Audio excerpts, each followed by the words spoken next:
আপনার জীবন কি খুব অগোছানো লাগে? জীবনটা খুব অগোছালো ছন্ন ছাড়া লাগে। কি করব? এখন কি করব? কি করা উচিত? আপনি খুঁজে পান না। কেন পান না জানেন? কারণ আপনার একটা স্থির লক্ষ্য নেই। একটা স্থির লক্ষ্য এবং একটা শক্তিশালী লক্ষ্য আপনার জীবনকে গুছিয়ে দিতে পারে। আমরা তো লক্ষ্য নির্ধারণ করতেই পারি না। লক্ষ্য খুব সহজভাবে নির্ধারণ করা হয়। প্রতিটা মানুষের একটা স্বপ্ন আছে না? সেই স্বপ্নটাকে লিখে ফেলুন।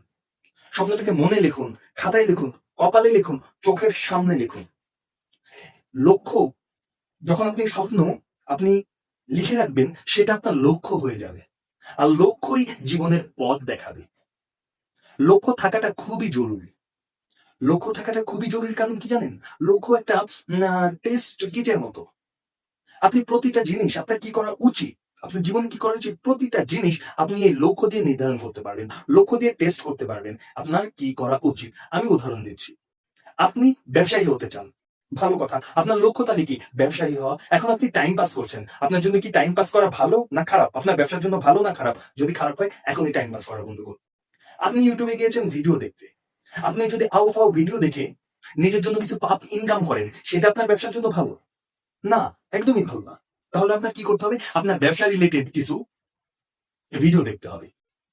আপনি বই পড়ছেন, গল্প উপন্যাস পড়ছেন, আপনি পড়তেই পারেন। তবে আপনার লক্ষ্য যখন স্ট্রং থাকবে, আপনার কি গল্প উপন্যাস পড়ে টাইম কাটানো উচিত, নাকি আপনার ব্যবসা রিলেটেড কিছু বই পড়ে আপনার লক্ষ্যটার ক্ষেত্রে আরেক ধাপ এগিয়ে যাওয়া উচিত?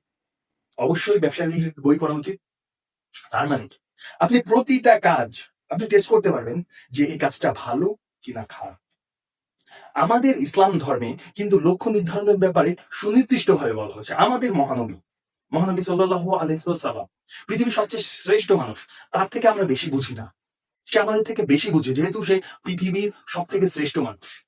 তিনি বলছেন যে কর্মসমূহ নিয়তের উপর নির্ভরশীল। আমি আবারও বলছি, কর্মসমূহ নিয়তের উপর নির্ভরশীল।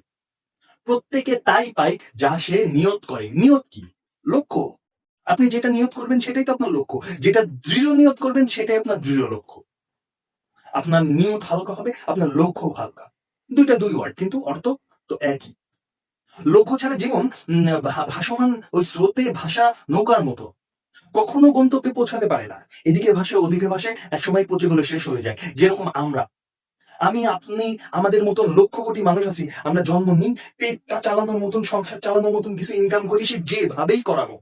সেই কাজে আমাদের মন বসুক আর না বসুক, পরের জন্য কাজ করে কোন রকম পেট চালাই আমরা। তারপর আমরা একসময় মারা যাই।